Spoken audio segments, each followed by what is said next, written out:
হাদিকে আমার কাছে এই মুহূর্তে একটা বেশ গুরুত্বপূর্ণ গিনিপিগ ছাড়া আর কিছুই মনে হয় নাই। এই কারণে যে সে সাদাকে আর সাদা হিসেবে দেখতে পায় নাই, কালোকে কালো হিসেবে দেখতে পায় নাই। উনার ফ্যান বেস যারা ছিলেন তারা আপার ক্লাস ছিলেন না। তারা আপার ক্লাস তো এসে ইমোশনটা এক্সপ্রেস করে না, তাদের হয়তো ওই আবেগটা এক্সপ্রেস করলে ক্লাসটা নিচে নেমে যায়। তার মধ্যে অনেক পরিবর্তন এসেছিল, এটা দেখে সাদা মনে করে সে শুরু করেছিল, তার পুরনো বিশ্বাস থেকে সে সরে আসছে। এই যে এত মানুষ দেশের সমস্ত দেশ থেকে আনা হলো বা এলো সমস্ত দেশ থেকে, এটার মধ্যে কিন্তু অনেক বড় একটা প্রশ্নবোধক চিহ্ন আছে, যে প্রশ্নবোধক চিহ্নটা নির্বাচনটাকে বানচাল। আমার বাড়ির সামনে একটা বস্তিও আছে, উনি চলে যাওয়ার সময় যে হাহাকার আমি অসহায় গরিব মানুষগুলোর মধ্যে দেখেছি। উনি তো অনেক বড় লোক ছিলেন না, দু হাতে মানুষগুলোকে টাকা বিলিয়ে বেড়াতেন না, কিন্তু উনি মানুষের ভালোবাসাটা পেয়েছিলেন। কিন্তু দুঃখ লাগে যখন শুনি যে উনার জানা যায় হয়তো বাইরে থেকে লোক আসলো, কারা আসলো, ঢাকার আসলো কিনা বাইরে আসলো। বিশ্বাস করেন প্রত্যেকটা মানুষ যারা উনার জানা যায় অংশগ্রহণ করেছে, যে 10 লক্ষ 12 লক্ষ, তারা একজন ওসমান হাদির জন্য এসেছিল। তারা কোনো রাজনৈতিক দলের জন্য আসে নাই, কোনো কারো সমর্থনে আসে নাই, কোনো হয়তো হাদিকে যে তারা শেষ একবার দেখতে পারবে না সেটাও জানতো, কিন্তু শেষবারের জন্য তাদের ভাইয়ের দোয়া করতে এসেছে, তার জানাজাতে অংশ নিতে এসেছে। এবং মুসলিম হিসেবে যে কোনো মুসলিম যে কারো অন্য মুসলিমের জানাজা আসতে পারেন, এখানে আসলে রাজনীতি। এই যে একটা পরিস্থিতি তৈরি হয়েছে যেখানে আমরা প্রকৃত হত্যাকারীকে ধরবো, তাই সেটা না করে আমরা একে অন্যের উপর দোষ চাপিয়ে দিচ্ছি, আমরা এক ধরনের শত্রু তৈরি করে তার বিরুদ্ধে লেগে যাওয়ার চেষ্টা করছি। কিন্তু একটা কথা হাদি বলেছিল যে আমি যদি না থাকি, আমাকে যদি কেউ মেরে ফেলে, তাহলে আমার বিচার কইরেন। আমার মনে আছে যে সেটা বারবার বলেছিল যে বিচার কইরেন, এই দেশে বিচার হয় না, বিচারটা কইরেন। তো বিচারটা কতটুক হবে, এবং এই যে আমরা একে অন্যের উপর দোষ চাপিয়ে দিচ্ছি, এইটাই বা কেন করছি? আমি শেষ কথা দিয়ে আপনার শুরু করছি। বিচারটা ও বুঝে না বুঝে যেভাবেই হোক, আবেগ, হাদির অনেক আবেগ ছিল, এত বেশি আবেগ ছিল যে হাদিকে খেয়াল করেন, হাদি যাদের হয়ে আসছিল একটা সময় তাদেরও বিপক্ষে বলা শুরু করেছিল। এই কারণে যে সে সাদাকে আর সাদা হিসেবে দেখতে পায় নাই, কালোকে কালো হিসেবে দেখতে পায় নাই, এবং এটাই হাদির কাল হয়েছিল, এটা বলা শুরু করাতে আরো বেশি। উল্টোটা হয়েছে, সে সাদাকে সাদা কালোকে কালো বলছিল, নিজের পক্ষে বলছিল না।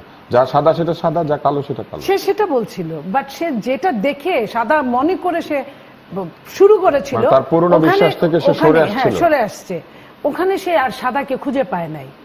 এই জিনিসটা আমার ছেলেটাকে দেখে মনে হয়েছে। তার চলে যাওয়ার, তার গুলি খাওয়ার 2 দিন আগেও আমি লাস্ট বাংলা ভিশনে তার সাথে টকশো করেছি, এবং তার মধ্যে অনেক পরিবর্তন এসেছিল। আমি লাস্ট যে দেখেছিলাম, তখন প্রথম দিকে যেমন সে তর্ক করত কারণে অকারণে, শেষের দিকে তর্ক করত কারণে অকারণে না। তো এই অকারণটা আমার ভালো লেগেছিল। আমি তাকে বলছিলাম যে আমি ভোট যে কয়টাই পাই সমস্যা নাই, আমাকে যেই দেখ, আমার চিনে কয়জন আমাকে করবে, যে আমি যতটুকু পাবো অতটুকুই লাভ। এই যে লাভ না লস জানি না, সে আর আমাদের মধ্যে আপনার ওই কথার মতো যে চলে যাওয়া মানে প্রস্থান নয়। সে আমাদের মধ্যে তার কথাগুলো থেকে যাবে, কিন্তু সে আর সত্যি সত্যি প্রস্থান ওটা আর আসবে না। তার কথাগুলো হয়তো প্রস্থান নয়, এবং তার ভালো মন্দ সব কথাগুলো কিন্তু রিলে হচ্ছে। এই রিলে হওয়াটা আজকে যেভাবে নিচ্ছে মানুষ, আজ থেকে 1 মাস পরে ওইভাবে নিবে কিনা আমি জানি না, 1 বছর পরে ওইভাবে নিবে কিনা আমি জানি না। এবং হাদিকে আমার কাছে এই মুহূর্তে একটা বেশ গুরুত্বপূর্ণ গিনিপিগ ছাড়া আর কিছুই মনে হয় নাই। আপনারা যারা ডাক্তার এখানে অনেকেই আছেন, আপনারা তেলাপোকা কাটতেন, ব্যাং কাটতেন, আবার সেলাই টেলাই করে ছেড়ে দিতেন, চলতো। বাট হাদি হয়তো চলতে পারে নাই, সেলাই করে ছেড়ে দেওয়ার পরে কেউ তাকে নিয়ে নিজেদের উদ্দেশ্য হাসিল করার চেষ্টা করেছে। হ্যাঁ, অবশ্যই, এখানে বলার কোনো অপেক্ষাই রাখে না। আপনি যদি তাই না হতো, তাহলে হাদির দলের কয়টা লোক ছিল বা আছে আপনি বলেন? আমি কিন্তু ছোট করে বলছি না, সাধারণ মানুষের সমর্থন সে পাচ্ছিল, আমি বলি পাচ্ছিল, লোকজন তাকে টাকা দিচ্ছিল, পাশে দাঁড়াচ্ছিল। আমাকে একটু বলার সুযোগ দেন। তার দলটাকে আমি বলছি, এই যে এত মানুষ দেশের সমস্ত দেশ থেকে আনা হলো বা এলো সমস্ত দেশ থেকে, এটার মধ্যে কিন্তু অনেক বড় একটা প্রশ্নবোধক চিহ্ন আছে, যে প্রশ্নবোধক চিহ্নটা নির্বাচনটাকে বানচাল করার জন্য চেষ্টা করছে, যে প্রশ্নবোধক চিহ্নটা হাদিকে গুলি করতে বাধ্য হয়েছে, যে প্রশ্নবোধক চিহ্নটা হাদিকে গুলি করার পরেও আপনি আমার চেয়ে অনেক ভালো জানেন ডাক্তার হিসেবে, যে জায়গায় গুলি লেগেছিল সেই জায়গা থেকে ফেরত আসা যায় কিনা আমি জানি না। তো সেইখানে এই যে লম্বা টানা হেঁচড়াটা করা, সরকার কাউকে অ্যারেস্ট করা না করা, সরকার খুনিকে পালিয়ে যেতে সাহায্য করা, মানে সরকারের ছত্রছায়ায়, আমি শুধু সরকার বলবো না, বাংলাদেশের সরকার, আমি বলি বাংলাদেশের সরকার চাইলে হেন কিছু নাই করতে পারে না। সরকার মানে যে চিফ অ্যাডভাইজার তা না, সরকার মানে সরকারের হ্যান্ডস, সেখানে সংস্থা হতে পারে, সেখানে অন্য কেউ হতে পারে। হ্যাঁ, আমি বিদেশ থেকে যখন আমাকে শুনতে হয় তার শত্রুদের গতিবিধি, তার খুনির গতিবিধি, তখন আমি অবাক হয়ে থাকি। এই কথাগুলো, ওই গতিবিধি কিন্তু দেশ থেকে বিদেশ গিয়েছে, তারপরে তারা রিলে করেছে। তাহলে এই দেশ থেকে কেন হচ্ছে না? কোথায় যেন একটা চাপা গুঞ্জন, কোথায় যেন একটা না বলা কথাগুলো ঘুরে ঘুরে বেড়াচ্ছে। কিন্তু আমরা কি একই সংস্কৃতি থেকে যাচ্ছি না? আপনিও কাউকে দোষী করছেন, কিন্তু আসলে তো হওয়া দরকার বিচার, সত্যিকারের তদন্ত। আমি তো দোষী করব, কারণ আমার তো বিচার করা সম্ভব না। আমি তো সাবেক এমপি ধরেন, ঠিক আছে, আমি একটা দল করি, বাট আমি তো সাধারণ একজন মানুষ। আমি তো কোনো সংস্থার লোক না, আমি তো কোনো আইন শৃঙ্খলা রক্ষাকারী বাহিনীর লোক না, আমি তো সরকারের কোনো পার্ট না এই মুহূর্তে। সো আমি তো চাইবই যে বিচার। আমি তো কাউকে না কাউকে দোষারোপ করব, যাদের দায়িত্বে থাকার কথা ছিল, যারা দায়িত্বে অবহেলা করেছে অথবা তারা খুঁজে পাচ্ছে না, তাহলে ব্যর্থতার দায়টা তাদের নিতে হবে। ব্যর্থতার দায়টাও তারা নিতে পারছে না, তাহলে তারা আমাদের সামনে এটা খোলাসা কেন করছে না? আমরা হাদিকে আরো কাছাকাছি দেখেছেন এমন একজনের কাছে যাই। আমাদের সঙ্গে আছেন হুমায়রা নূর। নিশ্চয়ই আপনার সঙ্গে তার মাঠেও দেখা হয়েছে, কারণ সে আপনাদের সঙ্গে আন্দোলনে বিভিন্ন জায়গাতে অংশ নিয়েছে। বিশেষ করে 5ই আগস্ট পরবর্তী সময়ে তার যে উপস্থিতি বিভিন্ন জায়গাতে অত্যন্ত সরব উপস্থিতি ছিল। তো আপনি কি একটু বলবেন যে এই যে সে কিন্তু বিভিন্ন জায়গাতে এক ধরনের আশঙ্কা প্রকাশ করতো তার নিজের নিরাপত্তা নিয়ে, কিন্তু বারবারই সে বলতো যে বিচারটা যেন হয়, তারপর সে বলতো তার কথাগুলি যেন থাকে, তারপর সে বলতো আদর্শটা যেন টিকে থাকে, ভালোর জন্য যে সংগ্রাম সেটা যেন চলতে থাকে। এবং বিভিন্ন জায়গাতে সে এটাও বলেছে, তার সাহসের সাথেই বলেছে যে সে আসলে এক ধরনের পরোয়া করে না যে পরিণতি কি হবে, কিন্তু সে ভালোর পক্ষে থাকবে। এরকম অনেক ছোট ছোট ছোট ছোট ক্লিপ এখন ইন্টারনেটে আমরা দেখতে পাচ্ছি, যেগুলি সে তখন বলেছিল। আপনি একটু বলবেন যে তার এই প্রস্থান পরবর্তী সময়ে আমরা দেখতে পাচ্ছি যে এক ধরনের অস্বচ্ছতা, এক ধরনের ধোঁয়াশা এখনো ঘিরে আছে।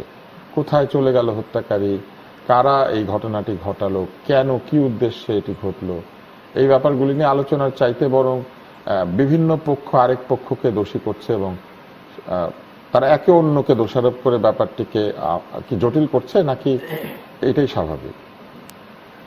ধন্যবাদ আপনাকে, উপস্থিত সহ আলোচক এবং আজকে আমাদের যারা দেখছেন সবাইকে সালাম এবং শুভেচ্ছা জানিয়ে শুরু করছি। আমি আসলে একজন রাজনীতিতে আসা নতুন মানুষ না হয়ে একজন সাধারণ মানুষ হিসেবে আপনার উত্তরটা দিতে চাই। হাদি ভাই যেই আসনে নির্বাচন করছিলেন, যেই জায়গাটায় দাঁড়িয়ে উনি ইলেকশন ক্যাম্পেইন করতেন, আমার বর্তমান বাসস্থানের একদম ঠিক সামনেই। নিত্যদিন দেখতাম উনার ফ্যান বেস যারা ছিলেন তারা আপার ক্লাস ছিলেন না। তারা আপার ক্লাস তো এসে ইমোশনটা এক্সপ্রেস করে না, তাদের হয়তো ওই আবেগটা এক্সপ্রেস করলে ক্লাসটা নিচে নেমে যায়। কিন্তু তার সবচেয়ে বেশি সমর্থক ছিলেন যারা একদম লোয়ার মিডল ক্লাস, যারা লোয়ার ক্লাস এবং মিডল ক্লাস। এই যে উনি সব মানুষের হয়ে উঠছিলেন দল মত নির্বিশেষে, এটাই হয়তো ওনার জীবনের কাজ হয়ে গিয়েছে। উনি যেই ভাষায় কথা বলতেন সেই ভাষাটা সবার হয়তো মনে হতে পারে যে অনেক সুশীল ব্যক্তিদের হয়তো খারাপ শোনা যেতে পারে, কিন্তু উনি আসলে সাধারণের ভাষায় কথা বলতেন। যাদেরকে প্রশ্নবিদ্ধ করতেন, ধরেন আমি একটা রাজনৈতিক দলে জয়েন করেছি, উনি তো আমাদেরও প্রশ্ন করেছেন না, তাতে কি আমাদের সম্পর্কে ভাটা পড়েছে? ভাটা পড়ে নাই। কারণ উনি চাইতেন যে আমরাও কনস্ট্রাকটিভ ক্রিটিসিজমটাকে একসেপ্ট করে আমরাও গুছিয়ে উঠি, দেশটার হালটা সৎভাবে ধরি এবং বাংলাদেশকে নতুনভাবে গড়ে তুলি। তো এখানে একজন আরেকজনকে যে দোষারোপের যে রাজনীতি, এই নোংরামিতে আমি পড়তে চাই না। আমি আসলে এই ভাষাটা আমি ব্যবহার করতে চাই না। আমি জানি যে একজন হাদি কোনো রাজনৈতিক ব্যক্তিত্ব ছিলেন না, তার যে সংগঠন সেইটা কোনো নিবন্ধিত রাজনৈতিক দল ছিলেন না। উনি চেষ্টাও করেন নাই ইনকিলাব মঞ্চকে নিবন্ধন, চেষ্টা করেন, উনি চেষ্টাও করেন নাই নিবন্ধন করানোর। উনার দলটা বরং উনার যে সংগঠনটা ছিল সেটা একটা সামাজিক সংগঠন ছিল এবং উনার যুদ্ধটা ছিল সমাজের সমস্ত দুর্নীতি, অপতৎপরতা এবং গণতন্ত্র বিরোধী কার্যক্রমের বিরুদ্ধে। উনি স্পষ্টবাদী ছিলেন, উনি নজরুলের ভক্ত ছিলেন। আমার কষ্টের জায়গাটা হচ্ছে যে উনি যেই জায়গাটায় দাঁড়িয়ে কথা বলতেন ওখানে বেশ, আমার বাড়ির সামনে একটা বস্তিও আছে। উনি চলে যাওয়ার সময় যে হাহাকার আমি অসহায় গরিব মানুষগুলোর মধ্যে দেখেছি। উনি তো অনেক বড়লোক ছিলেন না, দু হাতে মানুষগুলোকে টাকা বিলিয়ে বেড়াতেন না, কিন্তু উনি মানুষের ভালোবাসাটা পেয়েছিলেন। কিন্তু দুঃখ লাগে যখন শুনি যে উনার জানাজায় হয়তো বাইরে থেকে লোক আসলো, কারা আসলো, ঢাকার আসলো কিনা বাইরে আসলো। বিশ্বাস করেন প্রত্যেকটা মানুষ যারা উনার জানাজায় অংশগ্রহণ করেছে, যে 10 লক্ষ 12 লক্ষ, তারা একজন ওসমান হাদির জন্য এসেছিল।